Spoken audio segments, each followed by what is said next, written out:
We are now live on Facebook. It is great to be with everyone who tunes into the replay and also joins us live. So it's Laura J, Katia Palmeri, and we have more guests who may join us today or may not. But either way, we felt like this was a significant conversation. And so really want to introduce the topic of bullying from a different perspective. There is a systemic bullying problem that we're dealing with collectively right now. And if we do not address the symptoms and the underlying tendencies behind what's going on in the open, then we fail to see the signs that could have prevented us from getting to the place where we are, can help us not just in moving backwards necessarily, because that's not what we want either, because just because the territory before maybe was more covert in its perversions doesn't mean that that was the best way either. So it's really, I had a conversation earlier today actually with Luna Keller, one of the artists from album 22. She has a song Prophecy that I highly recommend listening to. And Luna was saying about the black and white and, you know, that need to just kind of stay balanced and centered. And she does that very well. And she really holds space for people on both sides of a situation to have a perspective and have a voice, which is really what's important here. So in having this meeting today, and I appreciate Katia for saying yes and jumping in and giving it everything she's got. And with the Monday night podcast we do on the Kingdom Within too, it's a great opportunity to hear more of the gold that Katia has inside, that others on the call do, that I do too, and then to really just encourage you to not take any of it at face value. So really, the intention of this meeting and other meetings is to really help in guiding you back to your own center, not a center you're told about, but the one that's authentically in you as the present now moment where all of our power exists. So really calling back our soul fragments from not now moments so that we can be strong enough to withstand the storms that bullying, which is not just what we're taught about in school specifically, but the deeper levels of bullying that take place, and really just recognize those, hold your center without letting all of the disturbances, the distractions and disruptions take you off balance. So Katia, is there anything you'd like to add into that?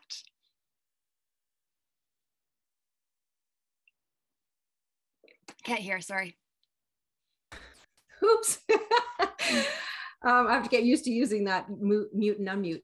I want to thank you for having me be aware of what you're going to be bringing forward today. I'm here to learn as well. And I've had my own experiences of bullying, and I've always kind of been an advocate when it comes to that. And so all I can say is that based on the work that I've done in regards to my own, you know, having been bullied and learning about human behavior, I realize that it's about the world inside of each of us and understanding what's going on inside. So I'm excited to get this underway and listen to what you have to bring forward. And yeah.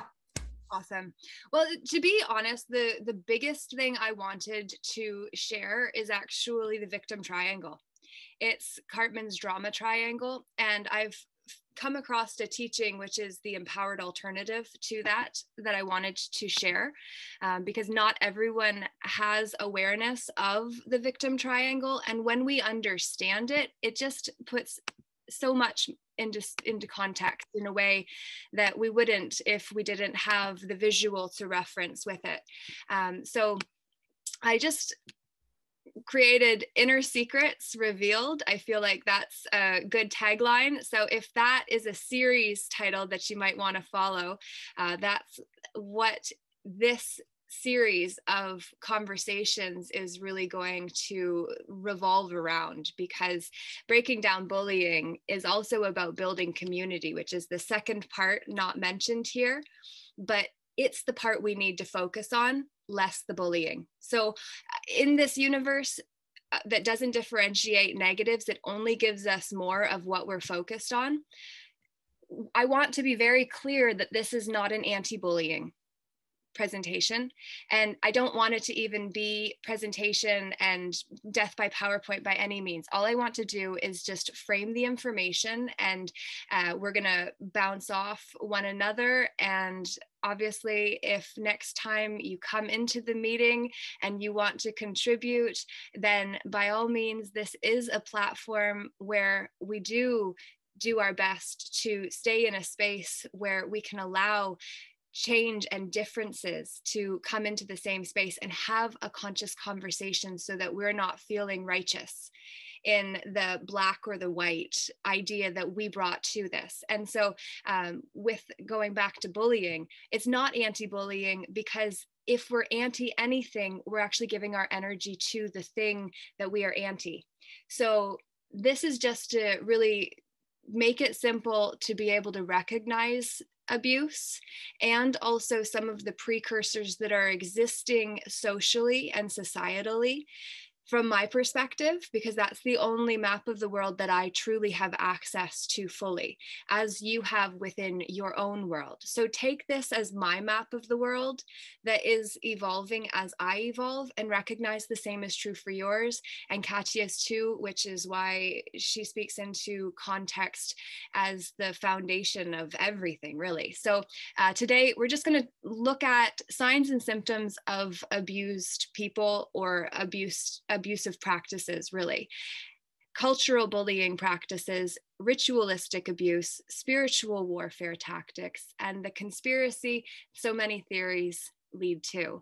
And that is just a reminder that it was an alphabet agency, CIA, FBI, WHO, all of those alphabet agencies where the alpha is bet on, that actually created the term conspiracy theorists in the first place, to ensure that no one questioned the mainstream narrative around JFK's assassination. So that was when the term was popularized. And then the Mental Health Act, as I always talk about, is a great way to throw anyone that goes against that away, so that they're less inconvenient, because they're less public.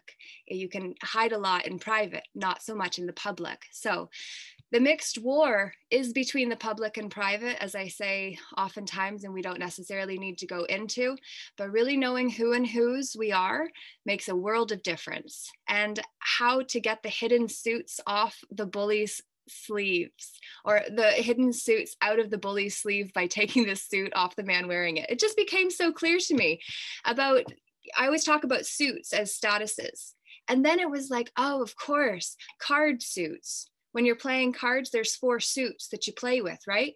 And so because everything is symbolic and literal, they of course would make it so that the suit that a man or woman wears to present themselves as a position or a title or something other than what they are without it, that became the suit that they wore, that they could hide the suits of cards up their sleeve to pull out and trick us with, because they're wearing the suit that they have extra suits underneath to play with.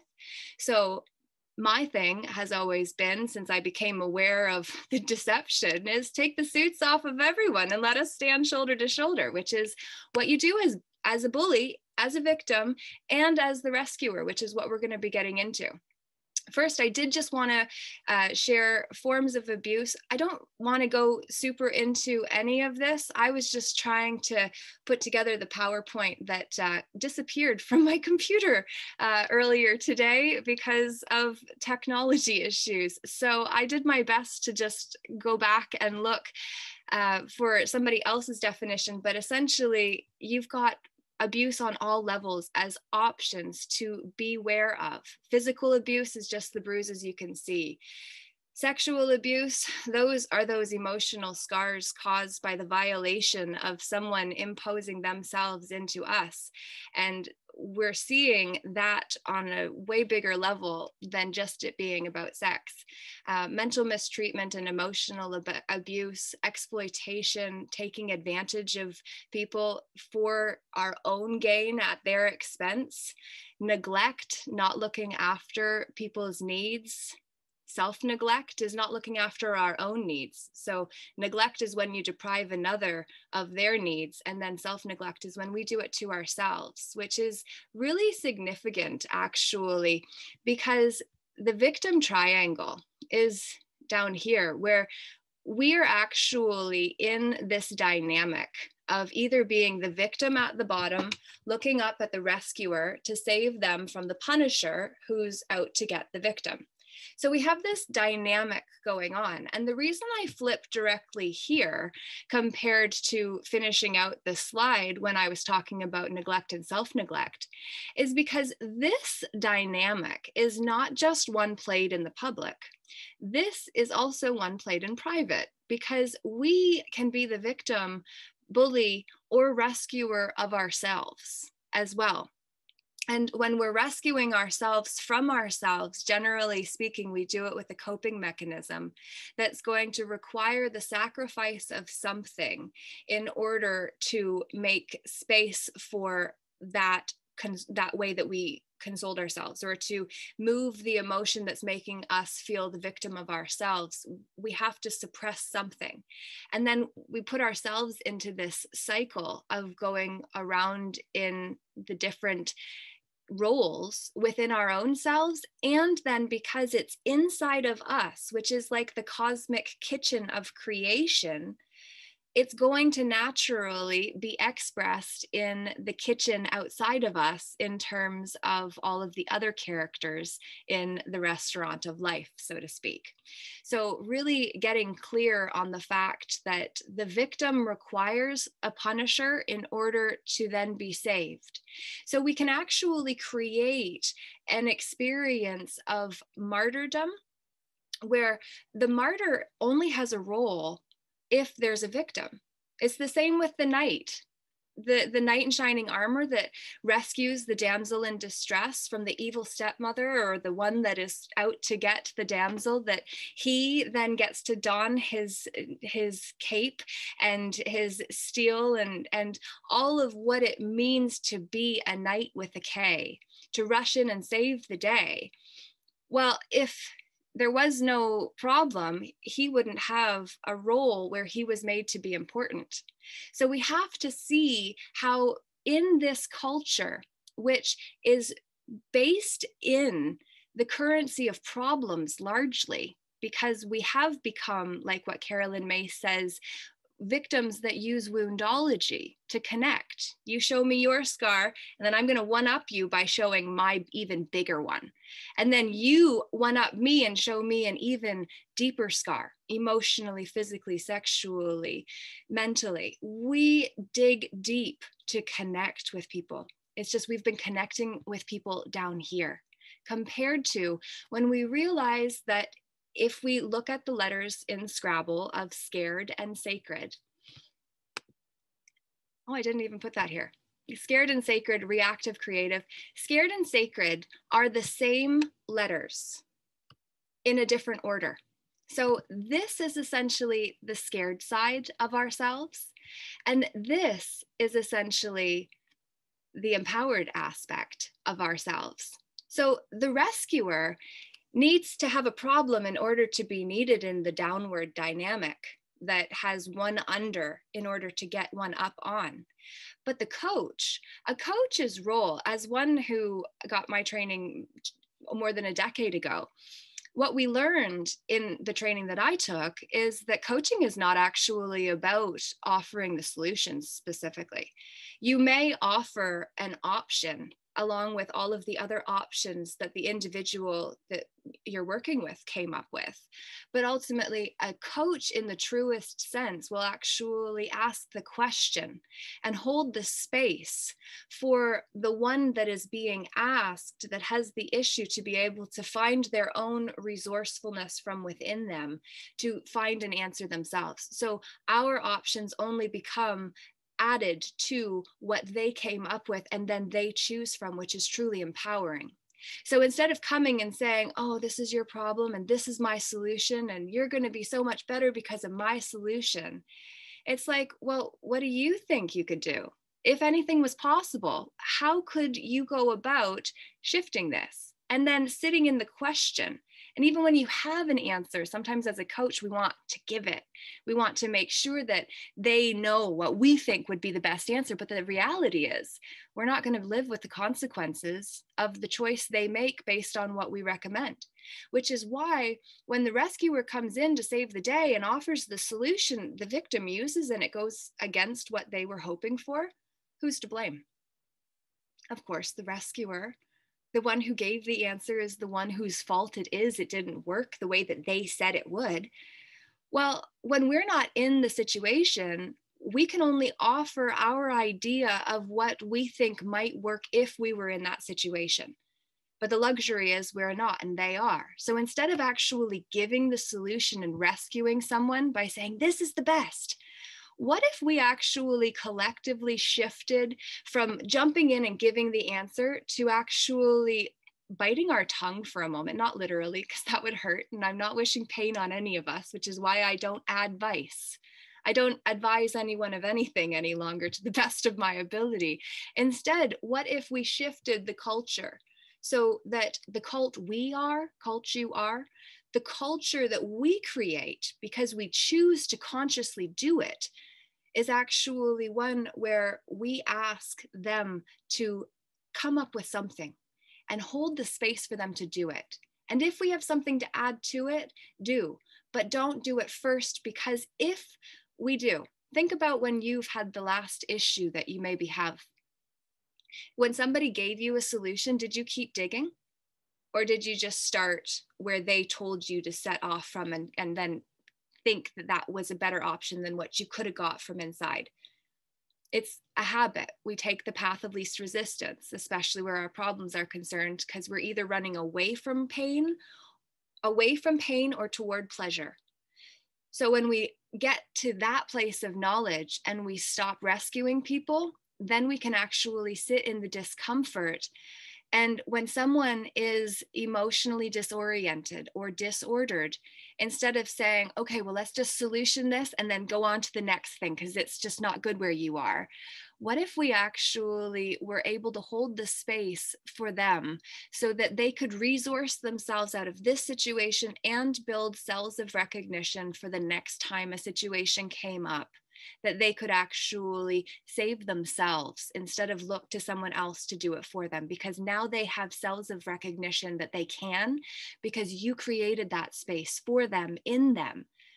So just take that in for a moment and see how you show up for people who have problems, and see if that might be something that you could consciously and intentionally do today. Just not advise right off the hop, but to simply have eyes to see they have something inside of them they haven't found yet, and you could help them find it.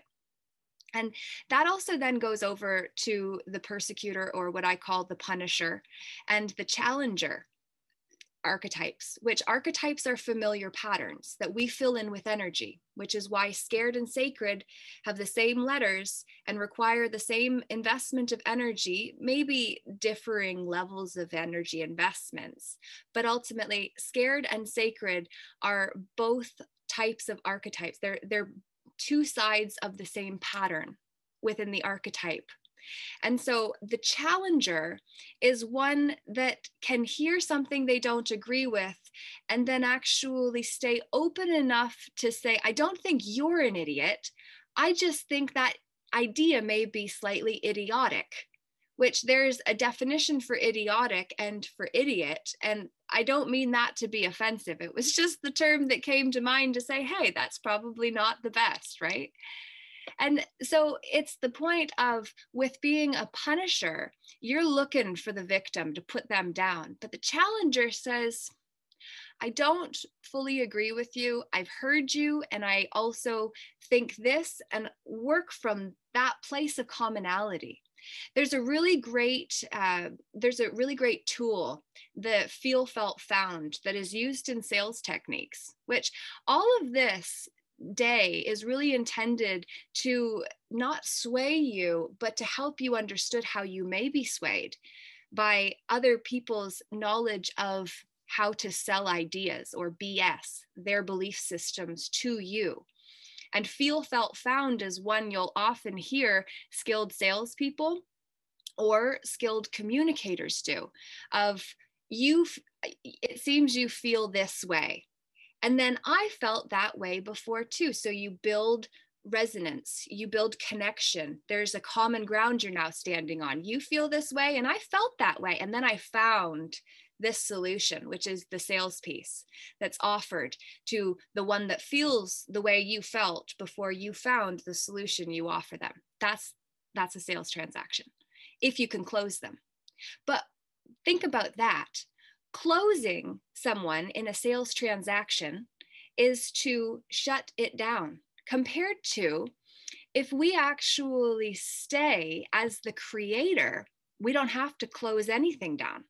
We don't have to close anyone down, because they're no longer a threat. And it's no longer a transaction, because we want relationships that actually continue beyond the transaction.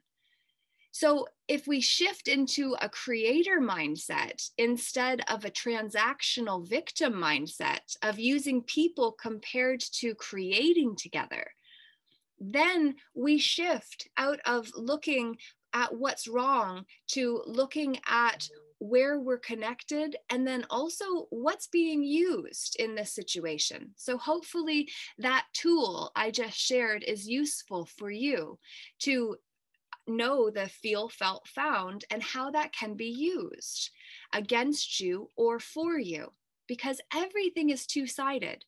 There can be a benefit or there can be liabilities from anything, including our trusts, which trust, that's another deeper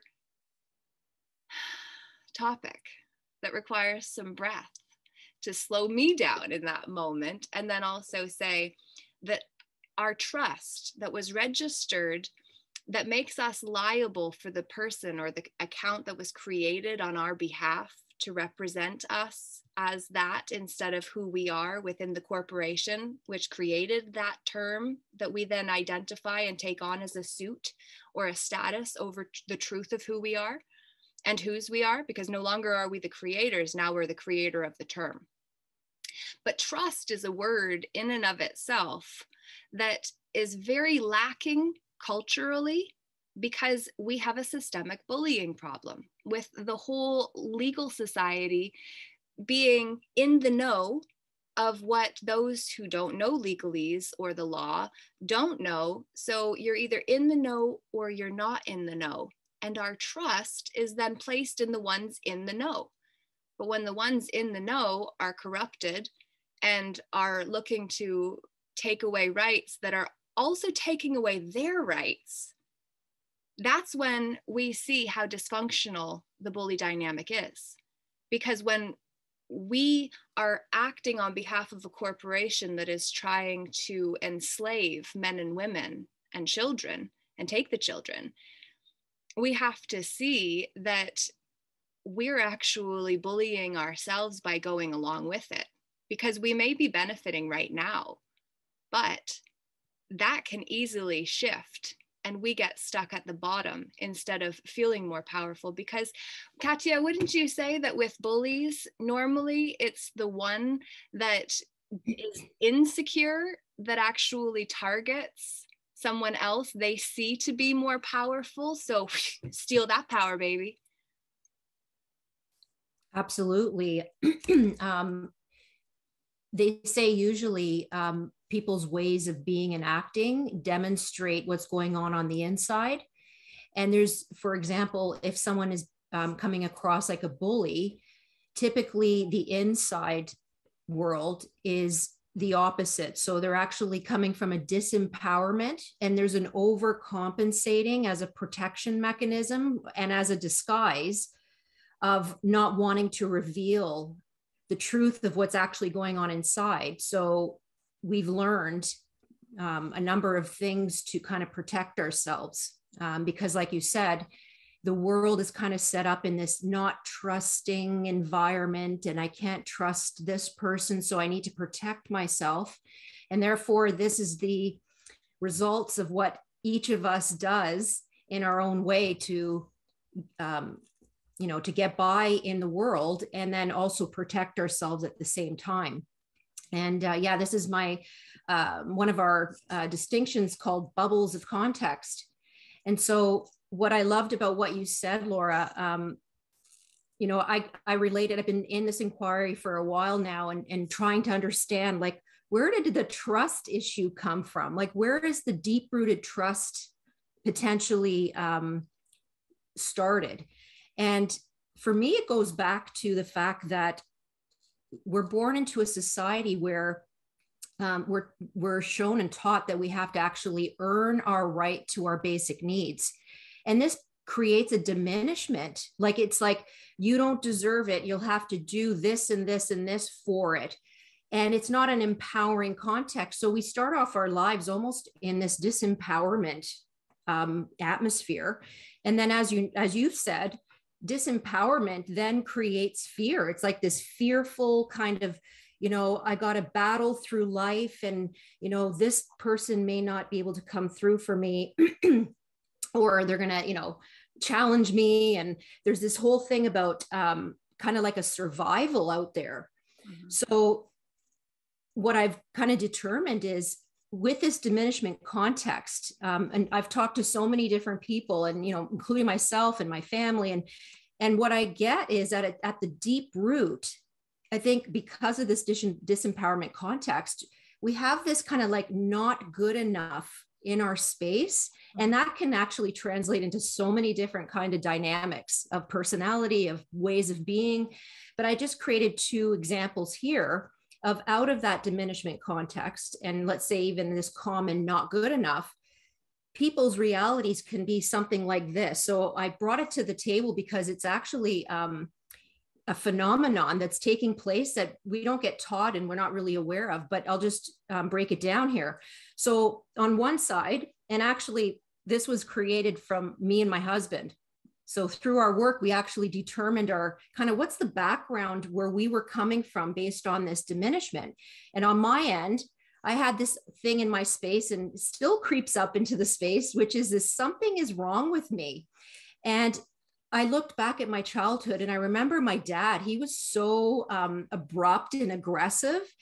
He had this like criticalness about him and this uptightness because he hated his job. It was so much pressure. So that when he got back from work, he wanted a organized home, quiet, do as I say. So anytime there was some disorganization in the home, and I literally, like a dust ball could be rolling down the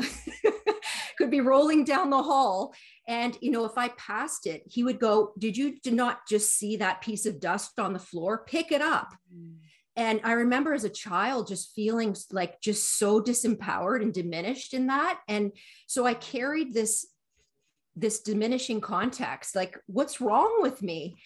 And I realized what I did out of that too was I learned how to play my dad. So I would be like, I would put on this act of little girl, good girl, because I never wanted him to yell at me. Like, I was just like, please don't yell. And so what came out of me, and not knowing, I'm trying to cope with society and cope with family and dynamics, who I ended up being as a body of a being was diminished, dominated.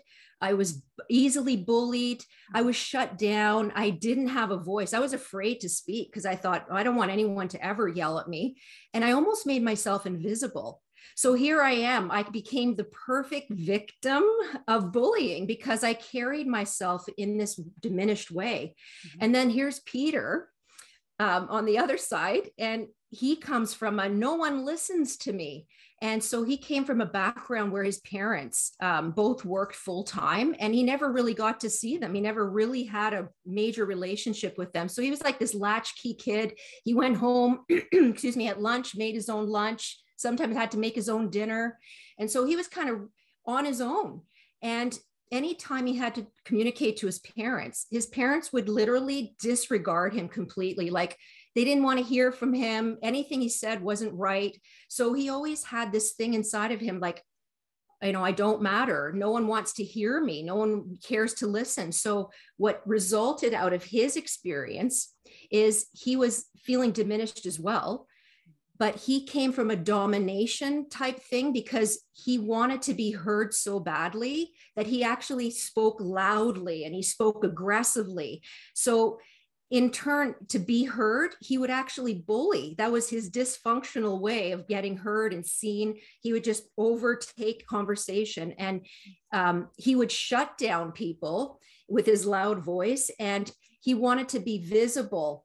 So you can see how two people coming together, how that dynamic could butt heads, and how that could just be such a dysfunctional kind of toxic relationship if not understood. So, I brought this to the table because, like I said, it was a realization that my husband and I had, and we had numbers of disagreements and fights, and we just, as much as we're alike, because we have so much in common, this was a typical problem between us, a challenge. And it was a miracle when we finally got to this point where we just, we got this big epiphany of, oh my God, we realized that we both have been coming from this not good enough.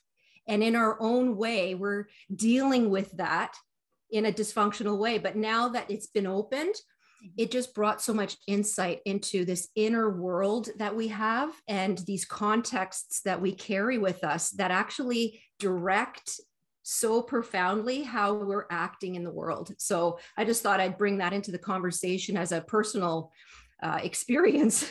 I appreciate you for doing that. And then just for context for anyone that isn't familiar with you or your story, Peter, your husband, and you have been married for how many years? Actually, it'll be 30 in June. Wow. Okay. 30 years. You got 3 grown women that came through you and he together. And so you can talk about the relationship and not without the context of saying almost 30 years of growing together. How many years did it take into the relationship before that shared realization came to pass? And did it come to one of you first, if I might ask? So we've been on a journey, our inner world journey, for about 10 years. And Peter was the one to start his journey. And it took me a couple of years after he started, so maybe 8 years for me. And so as he was unfolding in his own realizations, he would definitely share with what was coming up. And it had to happen actually after I kind of got into it and I started to realize myself, like it was like an opening on both of our ends. And I'd say that it happened probably, or the real realization of this whole behavior on the back or on the inside with respect to what drives our ways of being and acting, these contexts, probably the last 5 years, we've really been in this inquiry and in this research in regards to context. And I just really believe that if we get enough people to inquire and really look at the contexts that drive every area of their lives, starting with themselves, because there's always a context that we come from, that we say who we are, that really drives everything. But there's so many other contexts. But if we really get into that inquiry, I believe it's one of the profound and powerful ways that we'll be able to create peace in the world. Mm-hmm.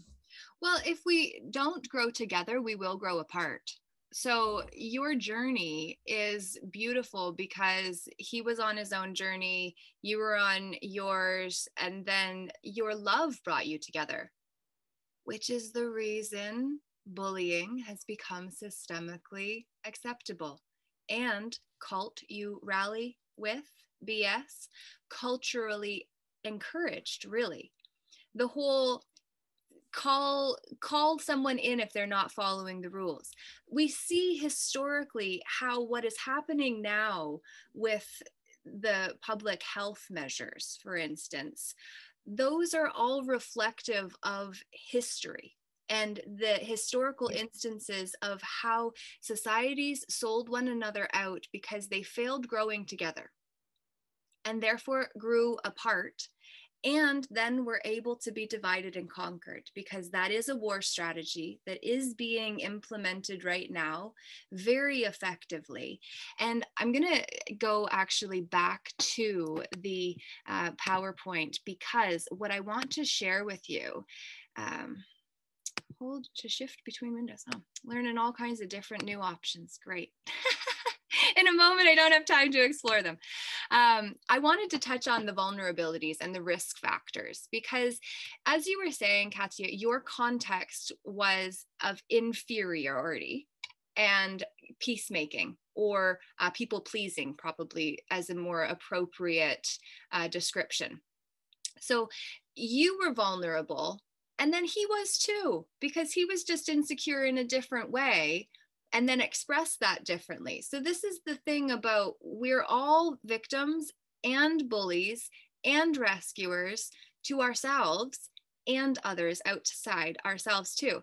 So the vulnerabilities that actually make someone a target for a bully to pawn them off or to play on them, factors that may increase a person's risk of becoming abusive include a history of being abused or neglected as a child. And who doesn't have moments of that? Moments of memories even. So we have to look at this not from a situational exact perspective. We have to look at the larger context socially. So we've all got an experience of being abused and of neglected as a child, because no one's ever always there for us. We are the only ones that are with ourselves for the entire duration of our life, start to finish.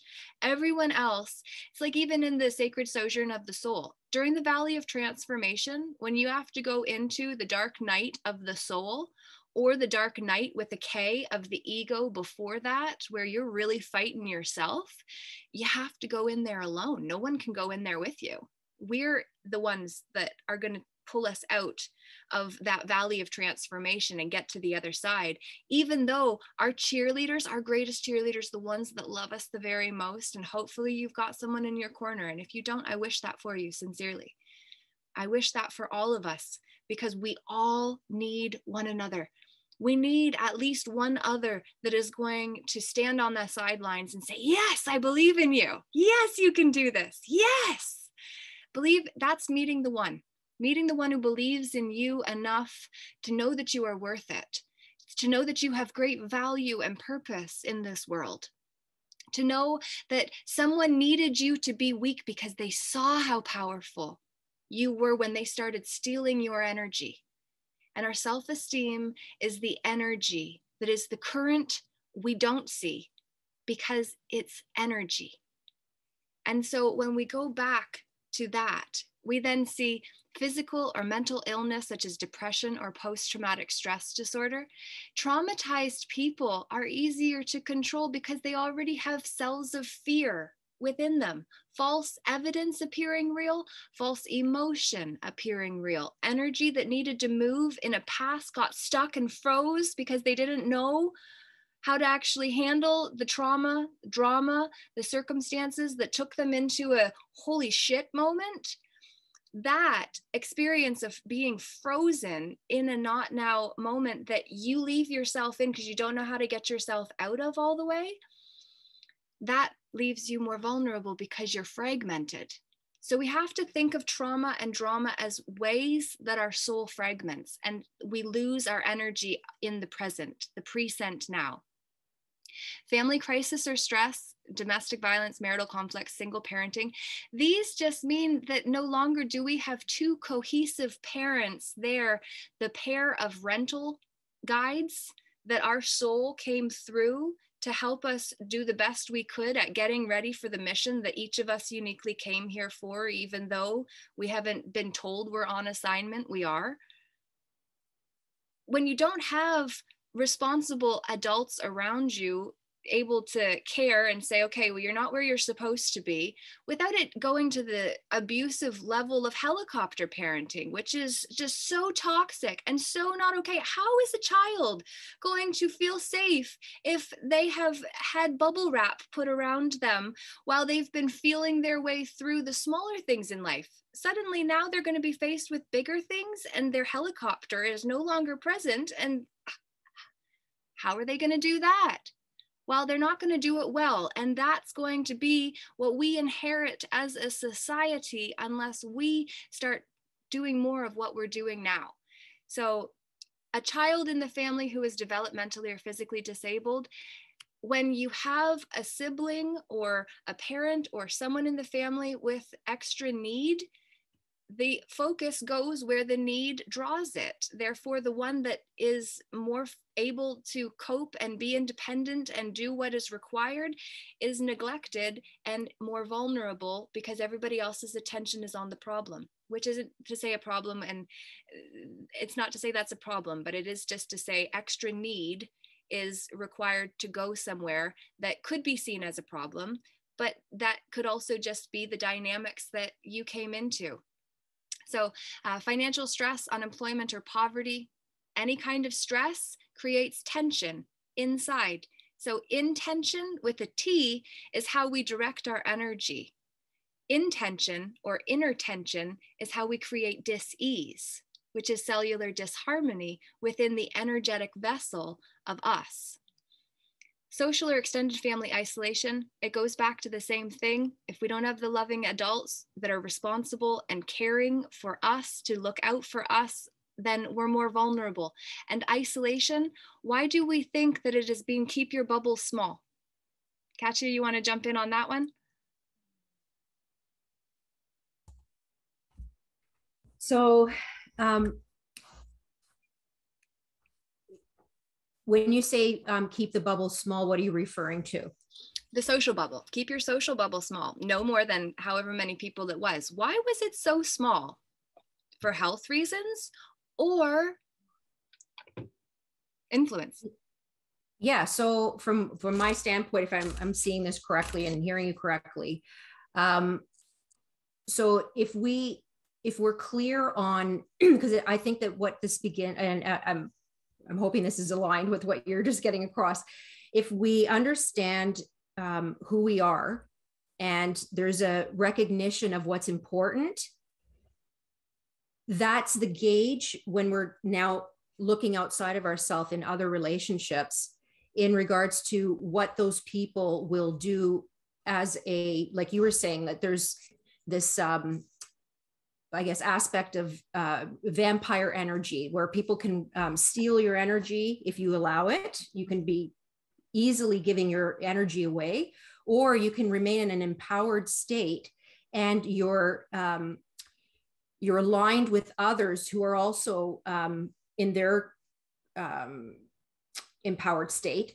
And what's going to happen is you're sharing your energy amongst each other where there's a synthesis. You're not in a situation where you're left diminished or you're being, your energy is being taken or robbed. So like, this is an important thing to look at as we look inside and we're looking at ourselves and what's important. Mm-hmm.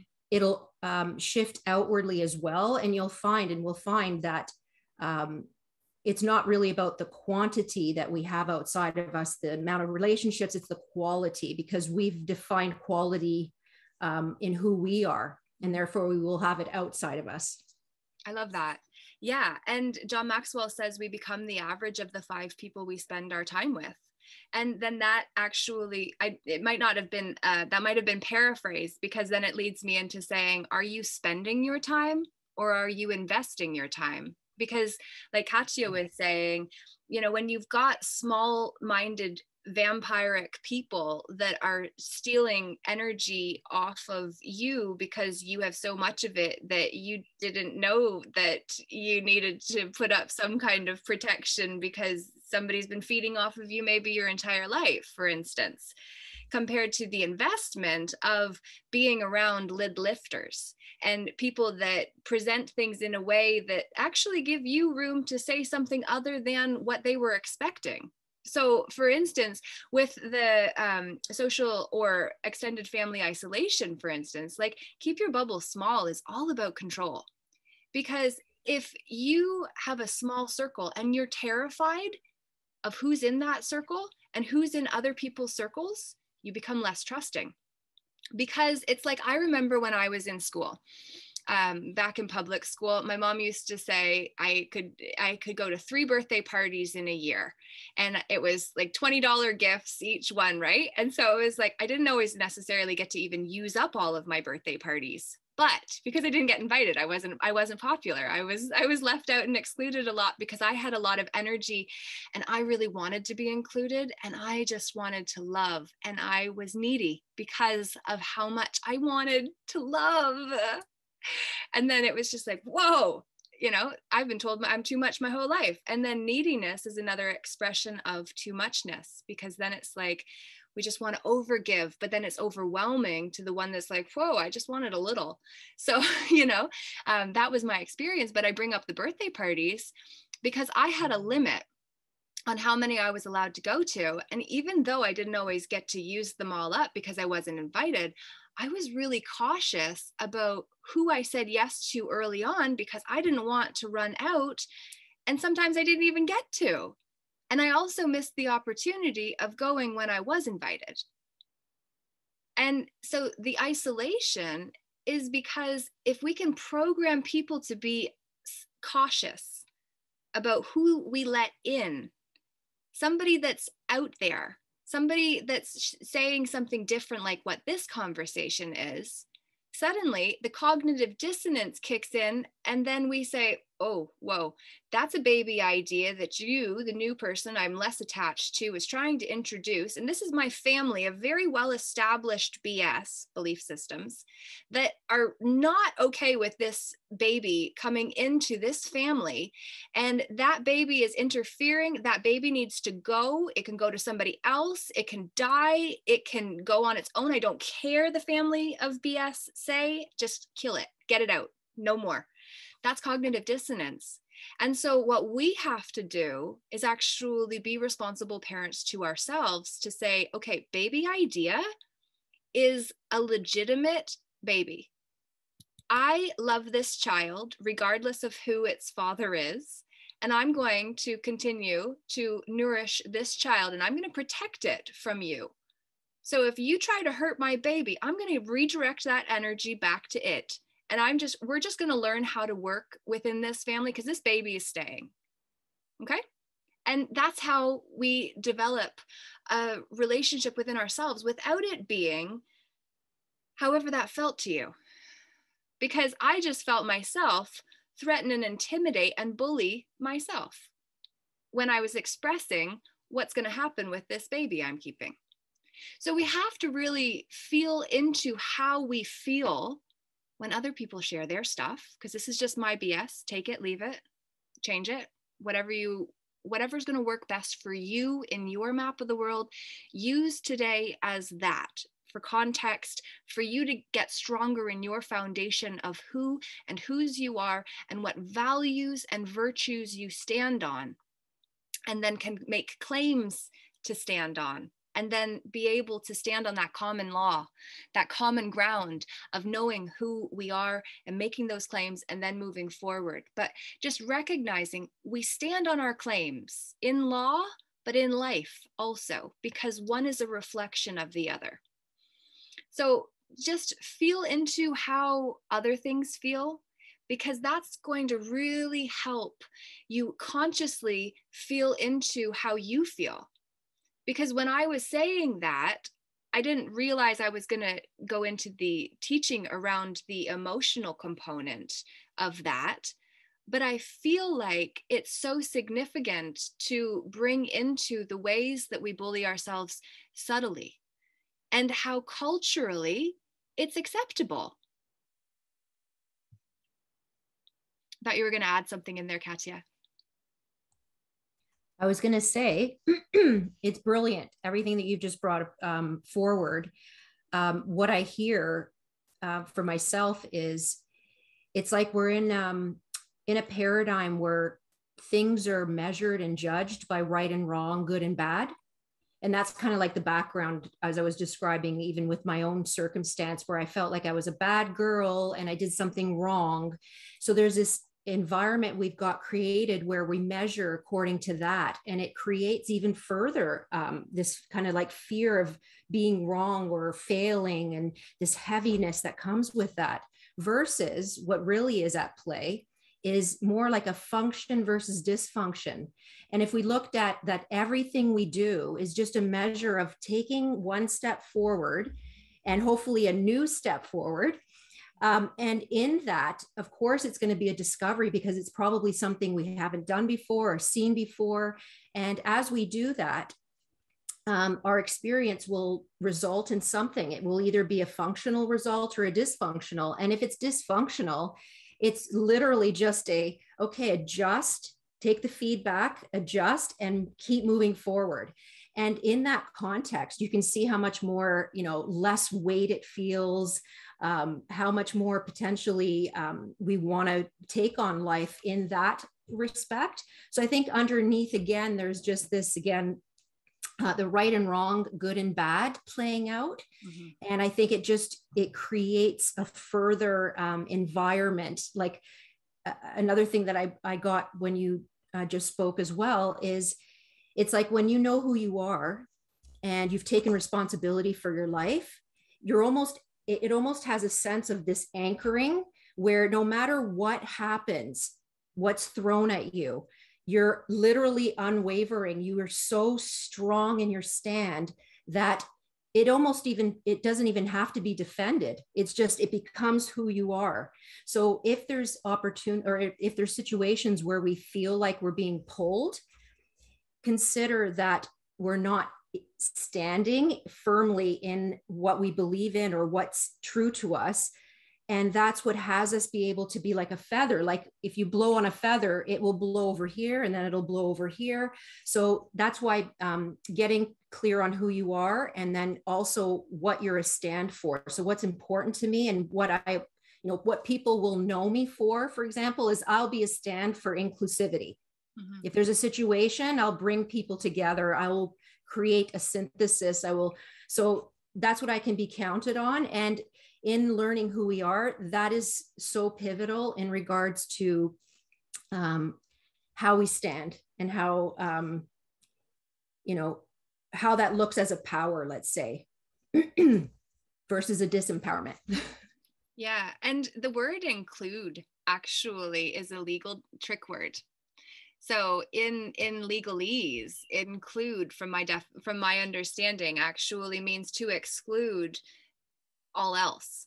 So when you use the word includes, so the native people that have lost so much of what they were promised, well, that was possible because the system of the corporate parent of those born to the lands of Canada that were registered, that system made it so that the term Aboriginal includes Native and other terms, Indian as well.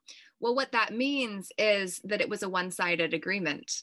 So when Indian and everything promised under the Indian Act and all of the other deals that were made with Indians, when Indian got clumped under the term Aboriginal, which means ab, no longer original, when that happened, it was a one-sided transfer. So the benefits that were promised to the status Indian, when that status was transferred and included under the status Aboriginal, it was not, the benefits were not brought with it.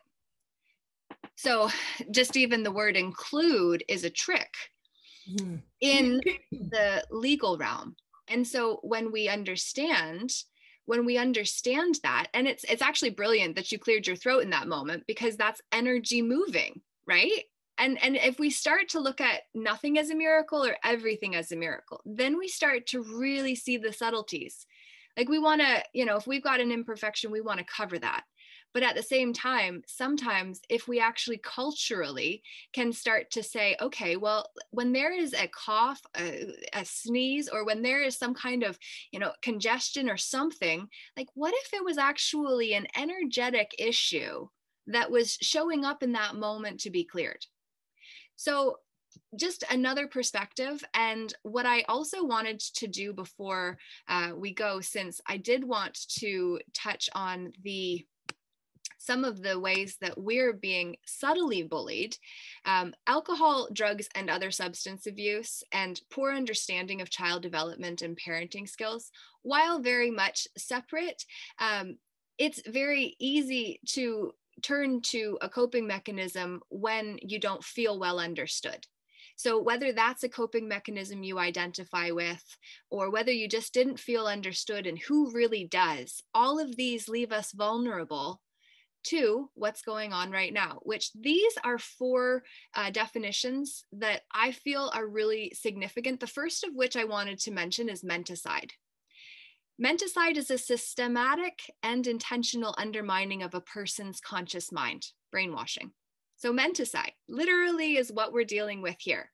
Now, mass psychosis, or mass psychogenic illness, as it's called online, is a reflection of psychosis, where you basically have trouble differentiating what's real and what's not real. And when we actually start looking at the way that the world is, that distinction is very blurry, which is where the Mental Health Act becomes dangerous for those who have people that don't understand them. So really getting clear on how the Mental Health Act has been used as the modern day witch hunt, legalized and normalized from my perspective, we start to better understand how it's possible when we see psychosis and mass psychogenic illness, which is also called mass psychogenic or sociogenic illness, mass psychogenic disorder, epidemic hysteria, or mass hysteria involves the spread of illness, symptoms through a population where there is no infectious agent responsible for contagion. So we've all been fearing corona, but did you know that corona is actually one whose crown is open energetically? And that's why in the religious pictures, all the angels have golden halos. Well, that is an activated and awakened chakra that is literally being portrayed visibly. But we've been taught to fear corona, because God forbid we actually came into enlightenment as to being able to embody more light, which is what enlightenment is. So those 2 terms I wanted to bring in. Ritual abuse is abuse that occurs in the context linked to some symbols or group activity that have religious, magical, or supernatural connotation, and where the invocation of these symbols or activities repeated over time is used to frighten and intimidate children. All of this is conducted for the purpose of control, so the abusers can systematically sexually abuse children. This is actually taken from I was looking at I ended up finding satanic or it's called satanic panic. I wasn't familiar with that. Let me see if I can actually break that in. Oh, how come? Okay, here, let me just stop sharing that and then I'll reshare. Here we go. Yeah, satanic panic is where part of that definition came from, is a moral panic, and this is the thing we have to start doing, is actually breaking down words when we don't understand them. A moral panic is a widespread feeling of fear, often an irrational one, that some evil person or thing threatens the values, interests, or well-being of a community or society. So this satanic panic is a moral panic consisting of over 12,000 unsubstantiated cases of satanic ritual abuse, starting in the United States in the 1980s, spreading throughout many parts of the world by the late 1990s, and persisting today. Well, why does it happen that once the door is opened where one stands and shares what happened to them, such as this Michelle Remembers, which Michelle and her psychotherapist or psychiatrist, who she ended up marrying, they wrote this book, is what I discovered when I was kind of putting this together. But that was basically, she was involved with satanic child abuse or satanic child rituals, and then she remembered, and then they wrote a book about that because they were using memory regression in order to bring up these memories, because oftentimes when abuse is in someone's world, it's so traumatic and they lose so much of their soul and fragment off in order to protect themselves, that sometimes it's difficult to actually recall the abuse or the trauma or the situation that fragmented us in such a way. So satanic panic was something that came up when I was looking for talking about psychosis and mass psychosis. So the one thing that I just kind of wanted to bring in, because I appreciate it's been an hour, and I don't know how much more you want to do today specifically, Katia, but I would love to make this a recurring experience and take what comes up from today. So anyone listening to the replay later, or who is present here and would like to ask some questions or share anything, please do leave a comment or shoot me a private message, and then we can bring some of this into the next one that we do, because terrorism is actually one of the definitions that is so significant. And I can't remember, nor could I find the definition that I have of terrorism that breaks it down so obviously as to the fact that we are experiencing terrorism from the very creators of the legislation around it. And terrorism, the term, is difficult to define because it's different based on who's trying to use it to their advantage. But Black's Law Dictionary defines terrorism as the use or threat of violence to intimidate or cause panic, especially as a means of affecting political conduct. Scholars have attempted to further define the term, resulting in many different definitions of terrorism that can all be reduced to 5 basic structural elements. 1, the perpetration of violence by whatever means. 2, the targeting of innocent civilians. 3, with the intent to cause violence or with wanton disregard for its consequences. 4, for the purpose of causing fear, coercion, or coercing or intimidating an enemy. And 5, in order to achieve some political, military, ethnic, ideological, or religious goal. We are experiencing terrorism right now by the very ones that are upholding the rules that are also being terrorized by the very rules they feel coerced in order to uphold as public servants, enforcing legislation that goes against what it means to be a man or a woman. I don't say human, because human is a hue is just one aspect of the man or woman. And we need to start looking at the whole picture. We need to start really seeing ourselves as whole and complete, and work towards what Bruce Lipton calls noble gas partners, and ones that are whole and complete in and of themselves on the periodic table, that don't need an unbalanced or dysfunctional pairing with another chemical in order to become complete. Like a chemical compound is created with 2 incomplete chemical or two incomplete, what do you call them? I want to say molecules, but it's not the right.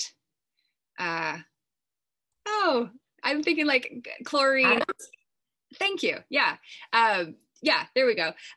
Yeah, so it's basically taking two incomplete atoms, and then the outer ring of each is unbalanced, and then together they balance one another. So the dysfunction actually balances out until the dysfunction then ultimately annoys us, and then we break apart. But if we actually work on becoming whole and complete in and of ourselves, we can find another noble gas partner that's also whole and complete. And then we can stand shoulder to shoulder instead of trying to compensate.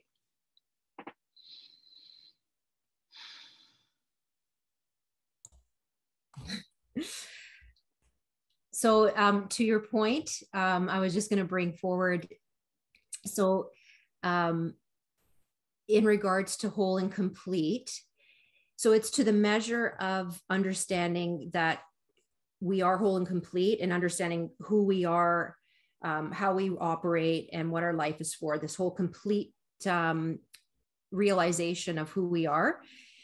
And in doing that, we leave a space, because in knowing who we are, there's nothing to really put into the space. We've actually accepted everything that we are. So we actually are this vessel of emptiness, and anything is possible now. And so if we bring that space forward into relationships, what that will do is it'll mirror back to the other person. They will see the possibility in themselves. So it's like this ability for, and I was just going to bring this up because I was tying it kind of to what you've been saying earlier as well. A lot of the times, where I've seen myself wanting to be heard and seen and gotten, and that I matter, I've always put it outside of me and expected it to show up, and had, waiting around for people to, get my world.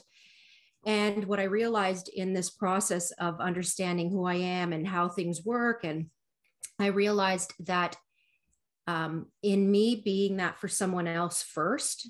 So if I'm able to be in a relationship where I truly am present, and I'm a space for that person to feel gotten, to be heard, maybe for the first time, to be seen, in that moment of that happening is when I also am seen, heard, and gotten. So it's like this thing about giving and being that for others first, and then in turn it automatically happens for us, because it's like it can't work any other way. It's like we're a mirror of each other. So I just wanted to bring forward that, a lot of the times what we feel and where we come from as a dysfunction, or in this fear, in this, diminishment state, is it's in recognizing what's going on inside of us. What are the things that have us feeling diminished about ourselves? And again, it could be contexts. But once we understand our own world, we're then able to get other people's worlds. And I think that what's missing right now is that if we could be coming from, and I'm just looking at Ukraine right now and Russia. So we have this volatile situation right now, and it's really just a macro of the micro of all of our family situations and dynamics. And it's all just being played out. And that's kind of like what's showing up as a macro. And what's been missing for me is where has it been that we really have the global community coming together and having a powerful conversation around this, and going to the extent of saying, Russia, what is it that you need? We're here to hear you out. What is missing? What can we do? And vice versa with Ukraine, and we could be doing this with every nation, every city, every person.